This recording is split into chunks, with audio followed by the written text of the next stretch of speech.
The Alliance for Equality of Blind Canadians is pleased to present this audio-video replay. Please remember to like our videos and subscribe to our YouTube channel to receive notifications of future content. So, welcome today. It is February 6th, 2026, and welcome to our special session with the Canadian Chief Accessibility Officer, Ms. Stephanie Cadieux. And Stephanie has been in this job for, was it now almost 4 years? If my memory serves from reading the latest something out there, I can't even remember where. I'm not going to waste time introducing her. I'll let her do that herself. And Stephanie, if you can try and unmute and let's just see if I messed you up or if I All need good. to. Okay, great. Thank you. And if everybody else could just stay muted, I muted you all and we'll unmute at question time. Thank you. All yours. Okay, thanks, Marcia. Hello, bonjour. I'd like to take a moment to acknowledge that I'm joining you from my home in Surrey, BC, on the traditional territories of the Coast Salish people, including the Katzie, Kwantlen, and Semiahmoo First Nations. And I want to thank you, Marcia, for inviting me to be here with you today. It is hard to believe, but the last time I spoke to this group, I believe, was when you were marking your 30th anniversary in September of 2022. And I'd only been in the role for a few months, 4 months at that point, and really just getting a sense of how I was going to tackle something as big and complex and multifaceted as accessibility in Canada. In the 3.5 years since that, a lot has been accomplished, and I've seen change happening and taking root across the federal government and as well as at the provincial and municipal levels and in the private sector. But there's still a lot more to do when it comes to reaching the Accessible Canada Act's goal of a barrier-free Canada by 2040. It's still going to take a collective effort, and we have been making one, and we will have to continue. None of us are alone in the work that we're doing. The Alliance for the Equality of Blind Canadians has been breaking barriers for now almost 34 years. So you've been strong advocates for change and progress that makes a real difference in people's lives. It's comprehensive advocacy. Not only do you participate in legislative processes like the development of the Act, but also offering services and tools to community members to help them better advocate for themselves. So, having done that myself in the past, I thank and applaud you for that work. I know it's not always easy. Pushing up against barriers day after day, whether you're doing it as an individual for yourself or doing it as part of an advocacy group, can be tiring, but the rewards can also be great. It's powerful, meaningful work, and I am certainly still pleased to be helping to lead these efforts at the federal level. Before I go much further, I'll just tell you about some of the work that my team and I have been doing and some of the progress and challenges we're seeing under the Act.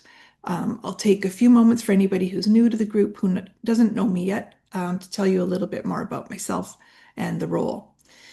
So I've been working as an accessibility advocate throughout my career, over 30 years now. So about as long as the Alliance has been operating.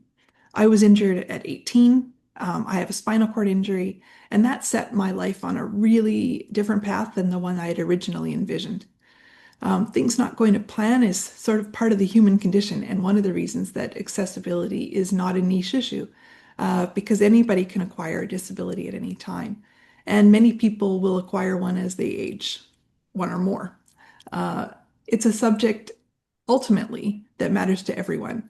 It's everybody's business. And in fact, everyone's business was the title of my first report to the minister responsible for the Act. Reporting to the minister is one of the key functions that I have in my role as Chief Accessibility Officer. The role was created as a part of the Accessible Canada Act, and I'm an independent advisor to the minister responsible for the Act. Currently, that's Minister Cadieux. I am here to report on the results that are achieved under the Act, where progress might be lagging, and systemic and emerging issues.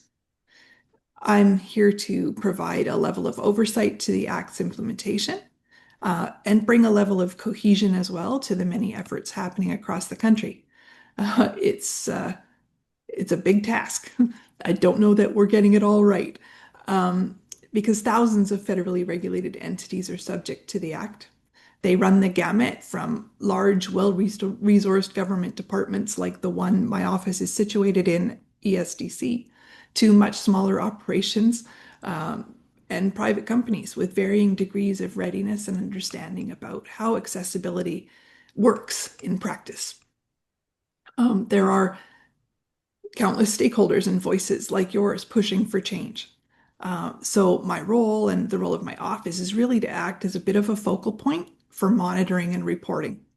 And since taking on the role, I have heard stories from across the country about what is and isn't working, where progress is happening, and where things seem to be stuck. The Act was passed, as you'll know, in 2019, so we're going on 7 years. And the goal of the Act is a barrier-free Canada by 2040, which was 21 years away in 2019. Now it's 14 years away. We're a full third of the way towards that goal. That's a significant milestone in and of itself. But let's not focus too much on dates because the reality is for you and I, as people with disabilities, a barrier-free Canada is already long overdue. And I can tell you I am as impatient as anybody else. Now, realistically, it's true that some changes are just going to take longer. Major upgrades to infrastructure, retrofitting, acquiring a new fully accessible fleet of vehicles like trains or buses or planes, integrating new technology into complex established systems. It takes time. But if the COVID-19 pandemic taught us anything, it's that change can happen quickly when it's necessary and when it's prioritized. And accessibility is necessary. So when it comes to many of the changes that are needed, I'm pushing for faster action. And while we all have a role to play, as I said earlier, a collective effort, I'm really calling on those in senior leadership positions to do the work and lead the charge. I'm calling on them to communicate regularly with their teams about why accessibility is a non-negotiable part of the way business is done and to model it as a part of the organizational cultures. That means not only providing training to staff, but taking it themselves, going so far as to disclose their own disabilities if they have any, to help remove the stigma and fear, and to help dispel myths about disability, because that still remains a big part of the work. People are still really uncomfortable with disability, and that discomfort leads them to pull away from doing this work. And until the culture changes, progress is going to be really slow, if not impossible. People with disabilities are still underrepresented in the workforce despite high rates of post-secondary training. Accessible transportation is not consistent across the country, and I'm sure many of you know that firsthand. Accessible housing is rare. The built environment has a long way to go. Truly accessible websites and online services. Arguably, I would say we're seeing faster progress there. When it's done right, it's fantastic, but it's not consistent yet. And again, I won't have to tell you the percentage of websites that remain largely inaccessible. Leadership, hiring managers, CEOs are all talking the talk. Canadian society has largely bought into the principles of inclusion and equality. The principles, however, have not fully translated into solutions that result in meaningful change. So despite the fact that we've said it for a long time, in many areas, we should have by now gotten to that place, and we haven't. So why has the progress lagged? My feeling on that is that unconscious bias and attitudes still play a really big role. But among those who are ready and willing to change, it comes down to a lack of understanding. My engagements have shown me that while the intent is there, people just really still don't understand what it really means to be accessible and why it really matters. What does it mean in practice? So we've done a lot of work raising awareness. In my first year, our office released a series of videos called Talking Accessibility to help increase understanding by having conversations with people with lived experience in a variety of settings about what accessibility has meant for them. One of those stories featured was a Crown prosecutor for the Public Service of Canada, Jason Michel, who's blind. And he was discouraged from pursuing a career in law when he was in high school. But he talks about how he persevered and how accommodations empowered him to succeed. Some of those accommodations may not have been exactly textbook, but rather were tailored to his needs. And that's an important conversation to have because we have to move past inflexible, outdated policies around what constitutes reasonable accommodation. No two people with disabilities are alike, and just as no two people with disabilities are alike, no one size solution fits all. In some cases, what really matters most is simply having managers willing and open to have conversations about needs to broaden their perceptions about what's possible. And although that sounds really simple, we live in a risk-averse society, and many businesses, like government, adhere to outworn rigid policies and procedures, whether that be in their hiring processes or whether it comes to considering diverse accommodations that might or might not be an exact match for what's written in policy. Now, I get it, but I'm here to argue that companies and businesses, including provincial and municipal governments, that don't adopt new, more flexible policies around accessibility are going to be left behind. We've reached a moment, a hinge point. These are certainly turbulent times globally. We are facing a lot of challenges. Our government has set new and ambitious goals for more and faster change than we've seen in decades or even generations. The widespread adoption of artificial intelligence is spurring and speeding up change. So as we meet this moment, it's important that accessibility be factored in from the ground up. And as new technologies are adopted, new infrastructures built, new processes designed, it can't be an afterthought. It's the time to get it right, to avoid those costly fixes and patches in the future that we know never truly get us where we need to be. We need everyone in on finding the best solutions and contributing to their fullest. It's critical for our economies, national and local, and it's critical to Canada remaining competitive in a global marketplace. In a world of competing priorities and frequent crises, it's important to keep accessibility and inclusion top of mind and a part of the conversation, to keep countering those old and outdated mindsets that it must remain a national priority. And so really, so much of my role is just remaining and being chief influencer to make sure that that happens. In terms of factoring into technology, I will note here that Accessibility Standards Canada has just released the world's first standard for accessible and equitable artificial intelligence systems. It can be accessed on their website. And I've spoken to folks in the tech world who are nervous, but also pleased to see it and are complimenting Canada and accessibility standards for that work. Another quick note on the work being done by Accessibility Standards, who is a really important partner for myself and my team, not only because we share offices with them, but they were created in the Act in 2019, along with my role and that of the Commissioner. Although the Commissioner and I were only just appointed in 2022. So they've been around longer than us, but today we work together frequently. We collaborate and exchange information regularly. To date, ASC's published 8 standards, including ones for ICT products, services, employment, accessible housing, plain language, accessible design for the built environment, design of automated services like banking machines.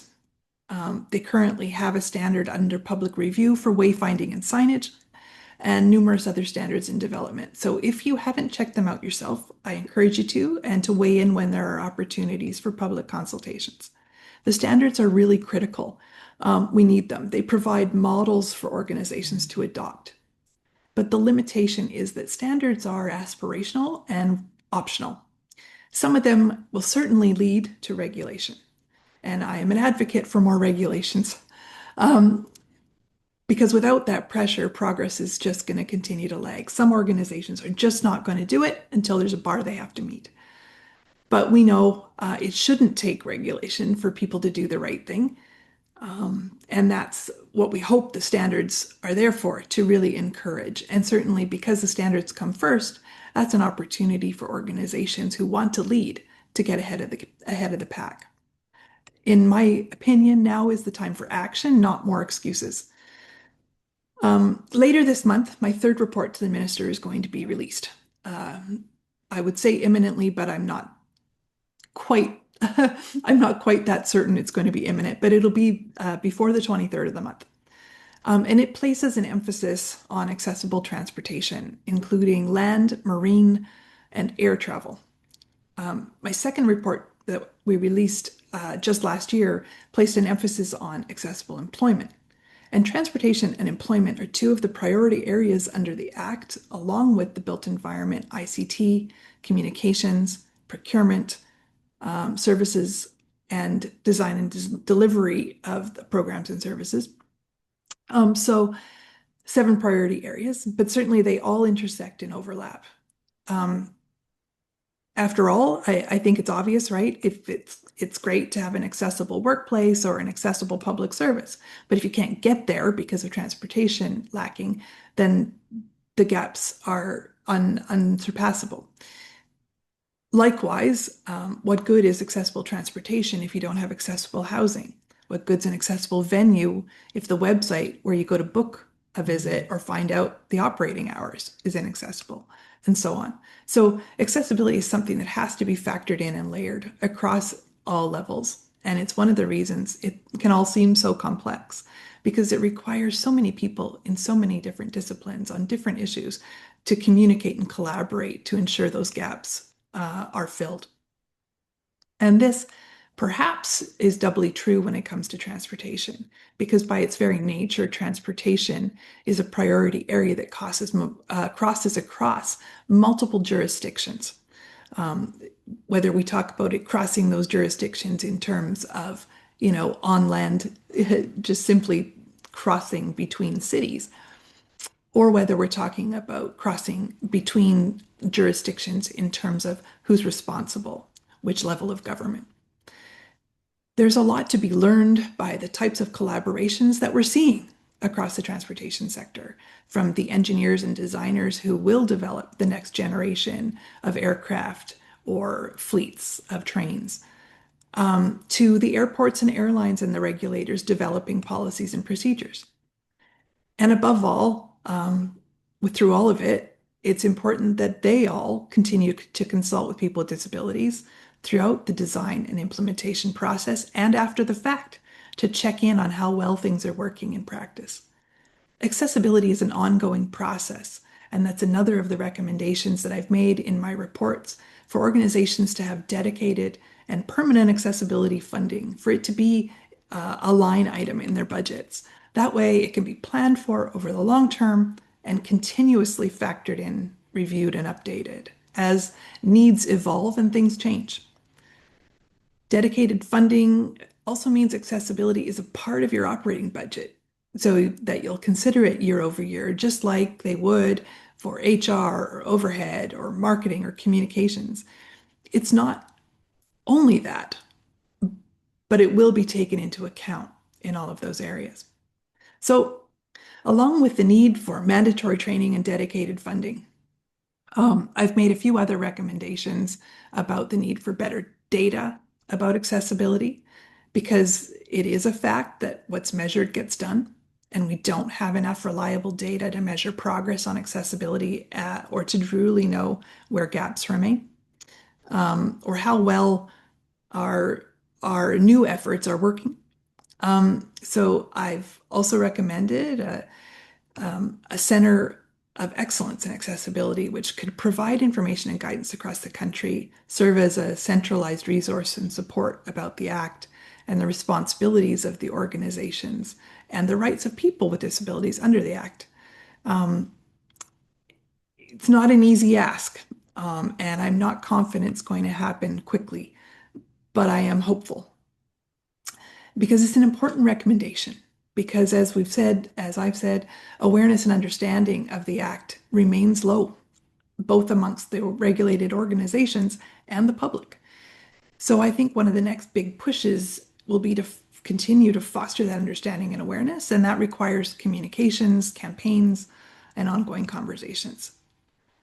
It really is beyond time that people started to understand what accessibility really means, what we're talking about, what we're asking for, how it works in practice to be better understood across the board. People need to understand what's at stake and how much we stand to lose as a society if we don't get it right. The latest data is suggesting that 27%, or nearly a third of Canadians, live with one or more disabilities. And that isn't necessarily taking into account those who experience temporary or episodic disabilities. We know that more than 800,000 people with disabilities are ready and willing to work, but they can't do so because of systemic barriers. The cost to productivity and GDP is massive. There are so many people who refrain from traveling or taking part in other activities because systemic barriers are designed to exclude them. That's not sustainable. And as we place a collective focus on creating infrastructure, industry, and technologies that'll define Canada's future, we have to factor that accessibility in, period. There's just no option. I do invite you to check out my office's website and previous reports and the new one that's coming. The reports cover these things, of course, and they're a good indication, provide examples of the work that's unfolding. And I know I've been speaking so far largely about recommendations and where more work is needed, but I don't want to give the impression that there isn't progress being made, because it is being made despite of the many competing priorities and challenges. So there is a lot to celebrate, and we try to do that too. Federal departments and entities are now 3 years into publishing plans and reports as the Act requires. That means they're going into their second versions of plans. And we're seeing where they're adapting and addressing things that weren't addressed in earlier versions. There is ongoing attention being paid and continuous improvements being made across sectors like transportation, banking, and telecom. 8 provinces now have their own accessibility legislation. There's conversations happening about others still following suit. International accessibility standards are also making a difference. The EU Accessibility Act, which sets requirements for digital products and services, is meaning that companies across the globe who want to do business in the EU are having to make sure that they're compliant. And that's good, because it'll make sure that innovation and keeping up with the latest in accessibility is a must. And that will include Canadian companies, because there's a real financial impetus to get it right. And I think it's important that we recognize these wins, just as we see the first of the ICT regulations roll out here in Canada as well, following similarly on that EU path. We have to recognize these wins, even though we know there's so much more we have to do. Though my 2025 report is a few days away still, as I said, my team and I are already really hard at work on the next one. And that one, we are going to place a focus on the built environment. It's timely, I believe, and though I would argue we're starting to get a better understanding of what accessibility features are important to include in the built environment. Things like well-placed and clear curb cuts, tactile pavement markings, wheelchair ramps, automatic doors, elevators, braille signage, adaptable lighting, and sensory rooms. There's still a lot of gaps, and it doesn't mean it's all getting practiced. So we're going to be zeroing in on how things are going and where concerted attention is needed, especially, I think, important now as the federal government and provincial governments are embarking on massive infrastructure spending. Um, Beyond that, though, I would argue that we're moving to the next frontier of accessibility, which has to do with less visible or even invisible barriers, including that unconscious bias and assumptions, things that are really at the heart of organizational culture. In terms of employment, things like flexibility and trust-based approaches create stronger, more adaptable, more productive workplaces. And those systemic barriers that are really attitudinal and stem from a lack of understanding or fear, um, there are areas there where barriers have been erected as guardrails because that trust isn't present. And there's an argument to be made if we don't become more flexible and more open to innovative solutions and more trusting in the way we operate, then we can't be prepared to meet the moment we're in, that hinge point that we're at. So I had a recent conversation about this topic with Dr. Matthew Chow, who's the Chief Mental Health Officer with TELUS Health. That is also on our YouTube channel, along with several other fireside panel conversations about accessibility. There's also a new fireside soon to be released in a week or so on accessible air travel that follows up on my accessible air travel commentary that I released in December. So please check that. Please follow our work. Please visit our website, subscribe to our mailing list, all of those things.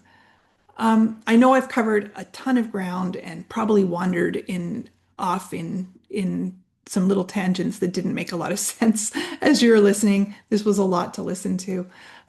There's a lot of work underway, and I was trying to give you a really good overview. But we can get into more detail as we get into the discussion now, and I look forward to hearing about your questions and concerns and observations. So with that, I will close this formal speechy portion. Thank you for inviting me to speak with you and reiterate how much my team and I are with you and supportive of the incredible work you guys are doing on a daily basis. Thank you, Miss Cadieux. That was very, very fulsome, and I'm sure it sparked a lot of questions. Before we take them, though, I just wanted to ask if you wouldn't mind sending me the website address and your Yeah. YouTube channel. Any links that you think would be appropriate where we can sign up to your newsletter, all of that, so that we can distribute that, because I'm sure everybody else is thinking, oh, yes, website, YouTube, newsletter, let's do that. So if you wouldn't mind just flipping that to me, I'd really appreciate it. And then we will put those links up as well.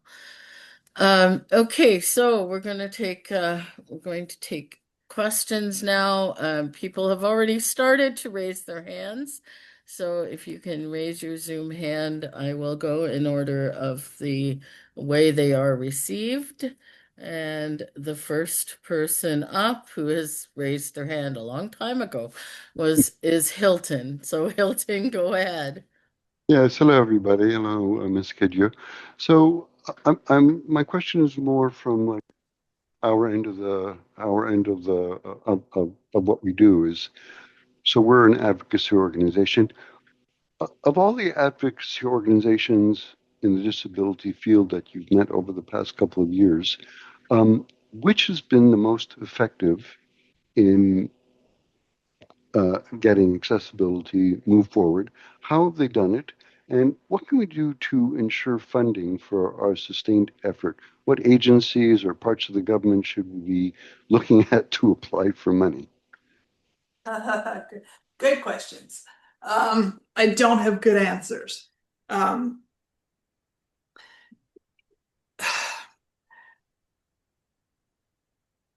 I would argue that one of the challenges in advocating for accessibility is that the community of advocates is so diverse and dispersed, right? We have multiple organizations that propose or that are advocacy organizations supporting people who are blind or low vision. We have other, a handful more that are working with the deaf and hard of hearing community. We have multitude of organizations working with people with physical disabilities and people with cognitive disabilities, people with sensory disability. And the challenge there is kind of, in my opinion, that we don't present a united effort well. We pick off little pieces. And so organizations can have some really good effect in very localized ways, but not in systemic ways. And even as a former cabinet minister, I can tell you, even for me in that role, I found it difficult to sort of get a real sense of what the priority of the community was, because there were so many priorities. Everybody had a slightly different take on it, and that is challenging. So the more and more organizations can work together and put forward the same priorities, and be really clear about that, I think that tends to be when we see governments, businesses respond really, really well to that. So, for example, Disability Without Poverty is one of those groups, right, where a lot of organizations signed on to be a part of that effort to look at the federal or to advocate for a federal disability benefit. That might be one of the best efforts to present a united front, right? But it's not easy to do, and it's challenging. And the other piece around that is the funding piece. There is not enough money in the systems, in the charitable systems or the government systems, to fund all of these organizations to the tune that they wish to be funded to do the work that they do and feel is important. So that is also a challenge. And I know that as well from being one of those ministers responsible for doling out those dollars. There was always going to be more requests, and legitimate requests, than there was money. So I think the best things you can do is focus in on either help, working to coordinate efforts and work with other organizations. I think those things are probably the best received, in my opinion. Did that sort of answer your question, Hilton? Yes, thank you very much. Really appreciate it. Okay. Okay, so I have Richard, Tim, Ian, Victoria, and then me. I have a question too. So I'm going to stick myself in after Victoria, since she's the last one with her hand up at the moment. So Richard, you're on. Hi, Stephanie. Thank you for your excellent presentation. It was very useful. Personal note: we met 20 some years ago, almost 20 years ago now, when you did the groundbreaking for the new elevator at Scott Road SkyTrain Station. I was on the Translink Accessibility Committee at the time, so that was the first time. Pardon? Sorry, where did you say? At the Scott Road SkyTrain Station, you were the local. Well, you were in cabinet, but you were also the local MLA, and you did the official groundbreaking for when they constructed the elevator on the bus loop side. So that would have been in 2009, I think it was. Yeah, brand new. Anyhow, so my question, I mentioned that because my question is about transportation and various things, and so. I'm looking forward to your report, to reading what you have to say about transportation, because I agree with you. Transportation is kind of is an is an issue, and some like some cases as we improve things, we regress in other areas as well too.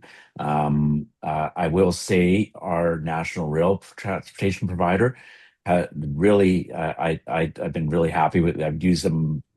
Obviously, when I'm in Eastern Canada, we don't have Via Rail out here that much. But they've really stepped up to the plate. Like in their case, I think their only limitation is equipment related, like with their older rolling stock and things like that. And I think that will hopefully change. And as the government continues its major infrastructure rebuild.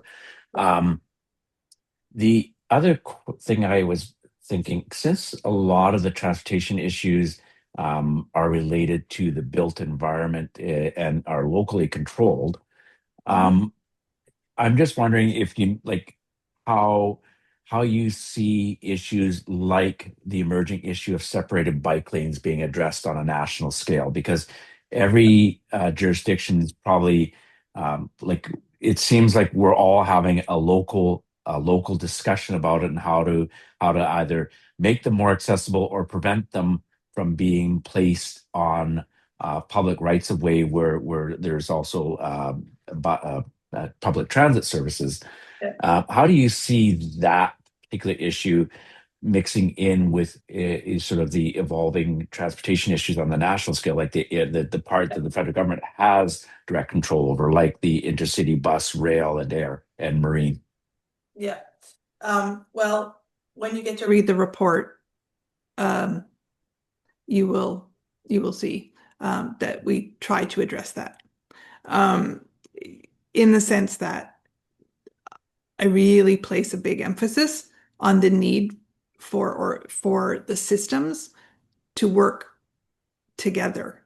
And that means both jurisdictional issues, different providers, different, and to really plot the whole journey. And Accessible Standards Canada is working on a journey standard as well. And and I think all of these pieces are helpful in that. Those examples, I swear I used that example somewhere. I know I've used the example of the floating bus stops as problematic with the bike lanes. And I don't know if it's in that. I'm trying to remember if it's in that report, but it's somewhere in my recommendation somewhere. So yeah, those are the kind of things we're trying to get at. We're trying to explain that, and help people understand that it's not about fixing one particular mode of travel. It's because, how great is it that, we've got all accessible low floor buses and braille on our transit stops and announcements and, transit trying to use new and improved wayfinding and whatever else. It's great. But if you can't get to the bus, you can't get to the bus stop because of a road issue or a last mile issue in terms of getting from your home to the bus stop, right? Then it doesn't matter that the bus was accessible. So we do try to talk about that. Talk about it. It's great if we could make airplanes and airports fantastically accessible. That would be fantastic. And there's lots of good work going on. But if you can't get to the airport because there's no taxis and no buses, then it doesn't matter. So yeah, and you're right. That yeah. person last mile piece is such an important part of it, because like you can have the perfect national accessible transportation system, but if you can't get to the airport or the train station or to the ferry terminal, then there's no point. Yeah, it's really the report really tries to address all of that with very vivid examples. Great. Thank you. Thank you very much. Thank you very much. On to Tim. Yeah, thanks, Marcy. Stephanie, my name is Tim Nolan. I live in Hamilton. A little bit of background about me, if I may. I worked at McMaster for over 30 years on the provision of academic accommodations to students with disabilities. Since retiring, in 2020, I have initiated a new group, not incorporated or anything at this point, but is called the Accessibility Hamilton Alliance, dealing with issues of accessibility in Hamilton and beyond, fundamentally. And I'm quite active in a number of areas, including CSA standards development. I would dearly love to be able to consult with you more on your work and my work. Is something like that doable? Are you available to consult with people on an individual basis when it comes to broader issues of accessibility? Yeah, I mean, I talk to all sorts of people, individuals, and who knows that. I talk to her. So I do listen, talk, exchange. I don't do that in a like a contracted capacity. My office is small and my budget is smaller. But definitely it's part of my work to engage with individuals who have advice, ideas, thoughts, and to try and take that in and then either help patch them into the right places where they can provide that advice if I'm not the right place for it, or to take it and put it all together in getting at the content for my reporting. Does that make sense, Tim? Is that what you're asking? Sure. If I can reach out to you and maybe Yeah, we can please. connect offline, that would be Yeah. great because, I guess, I'm dabbling in a number of things. Sure. Something is pretty big as far as I'm concerned right now, which is a new accessibility, an accessible customer service standard Yep. for the CSA. Yep. And that's big. Like, it absolutely has implications right across the board, right across the country. Yeah. And I've talked with folks at the CSA about other things like a standard around accessible voting.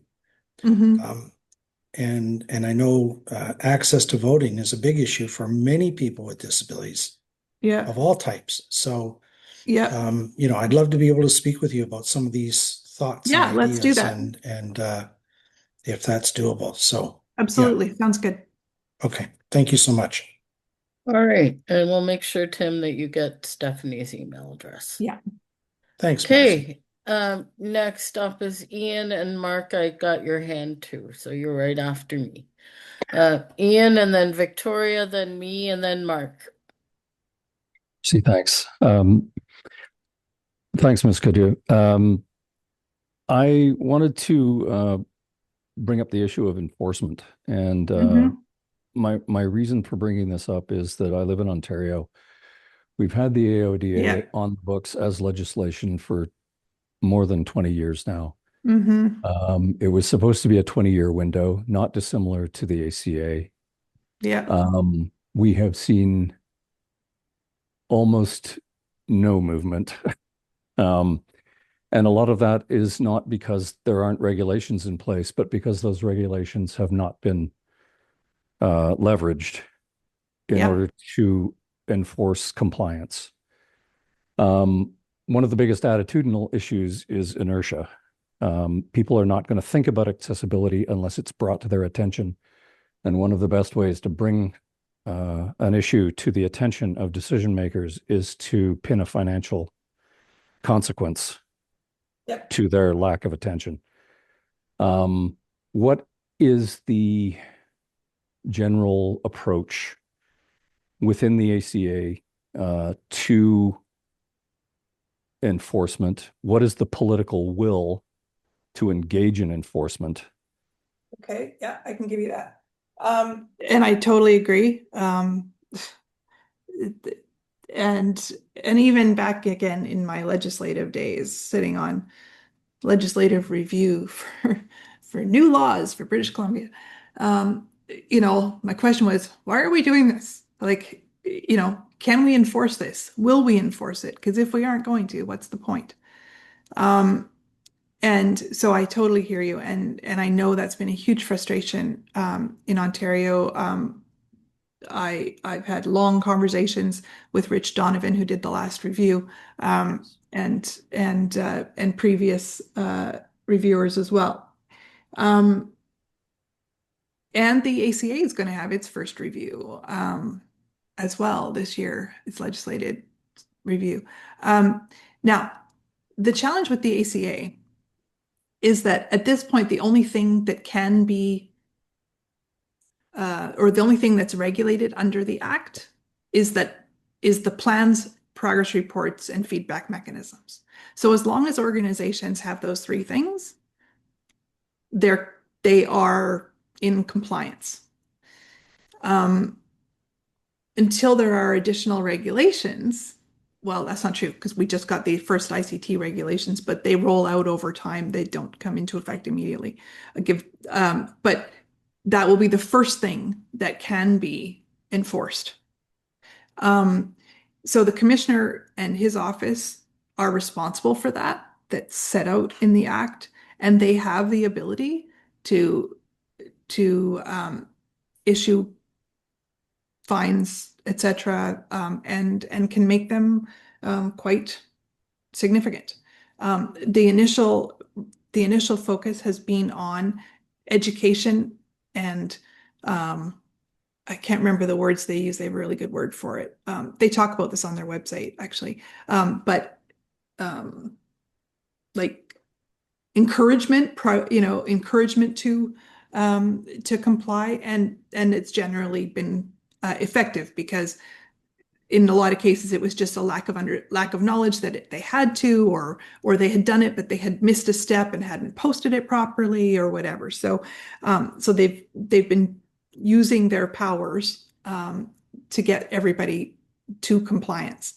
But they certainly have the ability to issue fines, monetary fines, and what have you, just as same as the CRTC and the CTA, who have monitoring roles as well, or enforcement roles as well under the Act. So when it comes to airplane issues around accessibility and whether or not the airline has complied appropriately with particular aspects of the ATPDR, which is the regulations under the ACA, under the CTA. It's confusing, but the CTA regularly issues big judgments and fines, and we could argue whether or not they are effective in that context, but certainly they've issued more than $1 million in enforcement action since 2020, I think. So anyways, the short answer is yes, it's a tool. Yes, it is actually already in place. It's just that we don't have a breadth of things to enforce against yet. Does that answer your question, Ian? It does, yeah. It doesn't make me feel much better though, because we've had regulations in Ontario where the government has the option to produce daily fines of $100,000 per business.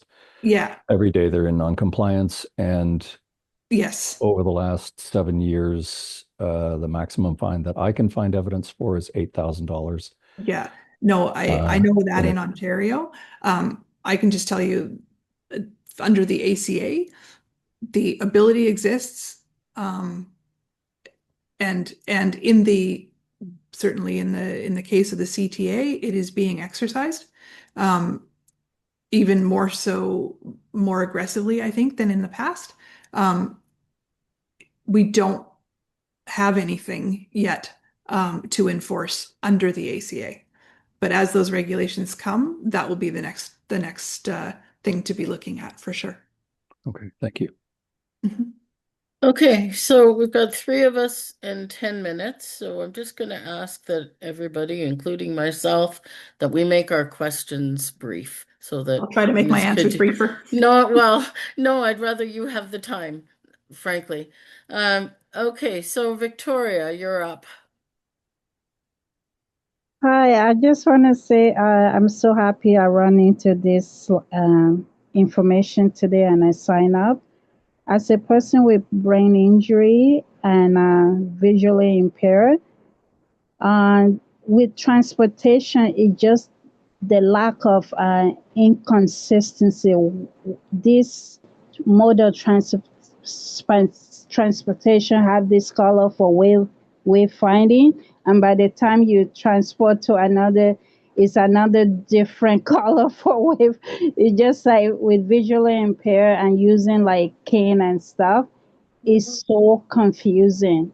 I mean, Can like, you ask your question, Victoria? Sorry, yeah, don't mean to cut you off, but the question is related to the transportation that they were talking about.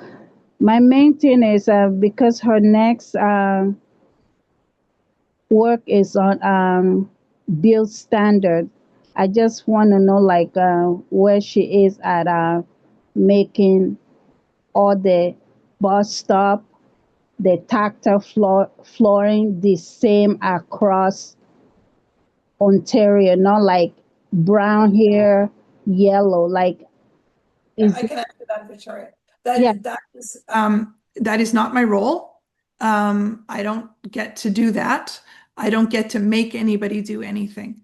That said, one of the things that I repeat on ad nauseum all the time, over and over and over again, is harmonize, harmonize, harmonize. Um, the reality is that in the built environment and and and beyond, there are multiple jurisdictions, and each jurisdiction, so the federal building code, the provincial building code, the municipal building codes, and when you get to the municipal, you can imagine how many of those there are across the country. There is no consistency. There is some consistency, but not enough. And one of the things that is being worked on, and I'm actually really happy to see, is that there is a working group across the country now to try and get to harmonized standards, and to try and ensure that what you experience in Markham, Ontario, you experience in Kelowna, British Columbia. That is the ultimate goal, and that's the message that I am certainly sending, is that that is incredibly important, and that all of the leaders in the spaces that have the ability to influence that need to be focused on that. okay, great. Next is me, and my quick question to you is, first of all, it's great to hear that the Accessible Canada 5-year report will be coming out 6 years into the making. A year late, but that's okay. Glad No, to no, hear no, it. no, no, no. No. It's the first review of the Right, act is set right. for this year. That's the legislated date. So, because it came out in 2019, so Yeah. 5 years from that to me would have Oh no, been it's from 20. it. No, it's not a 5-year review process. Ah, Yeah, okay. it's legislated dates. Okay, Yeah. great. But my quick question is, so you said there were 8 standards that have been completed. The only regulations that have slowly come out are the ICT ones. Yeah. When or if are the others going to be made into regulations? Is there a timeline? No, there is not. Um, ASC has the ability to recommend standards to the minister to be turned into regulation. They have done so with employment. The minister, however, so the government, the Privy Council has the discretion as to whether or not they do. And when they choose to, the timeline on doing so is also fairly lengthy, because it requires legislative consultations. So it's not simple. We are pushing, as I say, like I'm making those recommendations and encouraging that, as is ASC. So, but it is government's prerogative. Okay, Mark, you're up. And Anu, I don't know if we'll get to you, but we'll try. Mark. Thank you so much, Marcy. Try to be quick. For those who don't know, I'm the CEO of the World Blind Union. We met a couple of Mhm. years back, Stephanie, Yep. in New York. Yep. We have members all over the world. And so my question is kind of going to be a bit high level, but we're Yep. seeing that governments are putting more money into defense for various reasons, which we won't get into, but in some cases at the cost of social programs. And I think you could make a case that there is some of that concern in Canada as well. So I'm just interested, do you think this is like a major issue? You referenced international kind of Yep. challenges. Is Yep. this like something that we should be concerned about? Do you think, no, it's temporary, it's a blip, we'll ride it out, not a big deal? Like what's your general thoughts on what we're seeing with kind of the shift away from social and more to defense spending? Internationally, certainly it's a concern, and I would say it's a bigger concern in some places than others, and something that needs to have continual advocacy and conversation. And from what I've seen, that conversation, that necessary work is continuing. And even, even as recently as I think yesterday, we saw some pushback in the US about something that was being attempted to be, removed, and the representatives stood up and said no. So I think each jurisdiction is different for all sorts of reasons.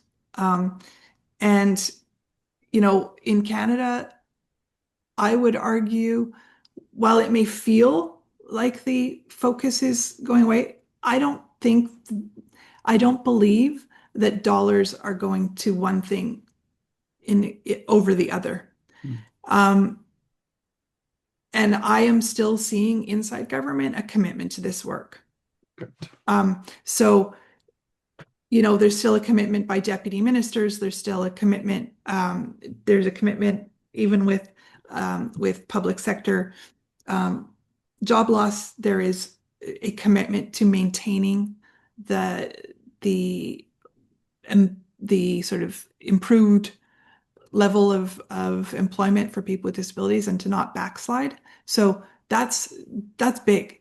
What we have to remember is that when there are big, global winds of change and things that have to be addressed, it takes focus away, and sort of brings into the forefront, oh, we've got to do all these big things.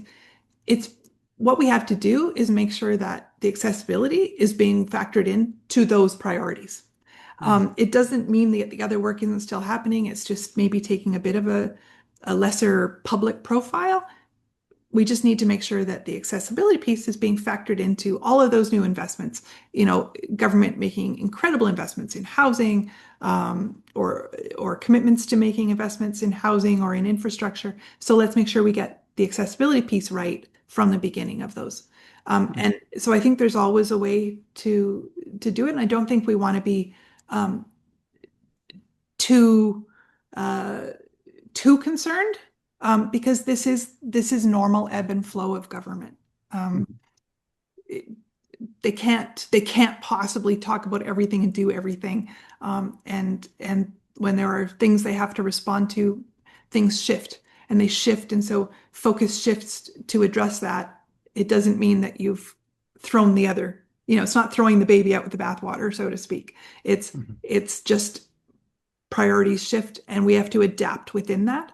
I don't, broader on the high level, broader, shift away from social spending internationally and whatever. I can't speak to what other countries are doing. But certainly do I hear in my conversations with folks, shifts? Yes. I also am very buoyed by the continued efforts that are still happening. I was in Tokyo in December for the Valuable 500, first ever Sync conference, bringing together 500 of the world's largest companies who are publicly committed to accessibility and disability. And it was their first coming together to recommit to that work and set new goals and new targets. So, we might fear that this is dropping off, but I don't think it is. That's great. Thank you. Okay, since you had a hard stop, I'm gonna let you do. No, decide Marcia, I'm going to take a news question. I'm going to Okay. I owe Okay. her. I owe her. All right, then there you go. There you Still go. waiting for that cup of tea, Stephanie, but we'll get you. Thank you for your grace. First of all, I would just want to say thank you so much for your advocacy and all your hard work. I know how passionate you are about all of this, and so just thank you so much. And my question is around accessible media. So I am on the board of Accessible Media Inc., and I'm just curious to know whether you and your office at some point will be addressing the important topic of accessible media for all people with disabilities. Yes and no. Yes, probably at some point. In the sense of a great big report, probably not. It would be, I would expect, covered in other reports, right? So in ICT comms, particularly comms, we're just not there yet. We can't focus on everything all at once. It doesn't mean I'm not aware of what's going on, or continuing to dig in a little, and make sure that things are going in the right direction. But I'm really pleased with, for example, the Disability Screen Office and the work that they're doing to really keep these issues and push them. The CRTC, they're doing some really good stuff internally, and trying to continually help educate out, as well. So I think there's good progress, never as fast as we'd like. Okay, thank you. And thank you so much for this wonderful hour that you spent with us. I'm sure everybody learned something and has some takeaways of things to work on, things to think about, things to bother you about.